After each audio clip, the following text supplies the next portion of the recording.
இனிமே கண்ணை மூடிட்டு கடலை எண்ணெய் வாங்கலாம். ஏன்னா மந்த்ரா கடலை எண்ணெய் இதயத்தின் தயாரிப்பு. வறுக்க பொரிக்க ஏன் எல்லா சமையலுக்கும் மந்த்ரா தான். மந்த்ரா கடலை எண்ணெய், அபார ருசி, ஆரோக்கியமான உடல் நலம். தொகுதி பங்கீடு பேச்சுவார்த்தைக்கு அதிமுக அலுவலகத்திற்கு ஜி.கே. வாசன் செல்லாததால் அதிருப்தியா என்ற கேள்வி எழுந்தது.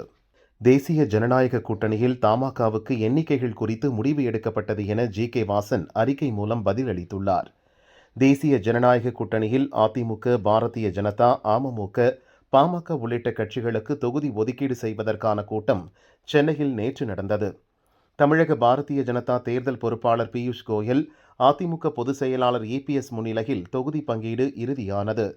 பாரதிய ஜனதா, அமமுக, பாமக, தமுக, ஐஜேகே தலைவர்கள் வந்திருந்தனர். பாரதிய ஜனதா, அமமுக, பாமகவுக்கு தொகுதியில் இறுதி செய்யப்பட்டது. தமுக, ஐஜேகேவுக்கான தொகுதி விவரங்கள் அறிவிக்கப்படவில்லை. மற்ற கட்சிகளுடன் பேச்சு நடக்கிறது என பழனிசாமி அறிவித்தார். தமிழ் மாநில காங்கிரஸ் தலைவர் ஜி.கே. வாசன் கூட்டத்துக்கே வரவில்லை. அவர் கேட்கும் 6 தொகுதிகளை கொடுக்க பழனிசாமி சம்மதம் சொல்லவில்லை என கூறப்பட்டது. தொகுதி பங்கீடு பேச்சுவார்த்தைக்கு வாசன் செல்லாததால் அதிருப்தியா என்ற கேள்வி எழுந்தது.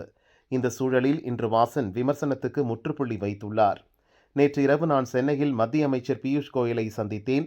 வரும் சட்டசபை தேர்தலில் அதிமுக மற்றும் தேசிய ஜனநாயக கூட்டணி கட்சிகளின் தொகுதி பங்கீட்டில் தமாக போட்டியிடும் தொகுதிகளின் எண்ணிக்கை குறித்து முடிவு எடுக்கப்பட்டது என வாசன் கூறியுள்ளார்.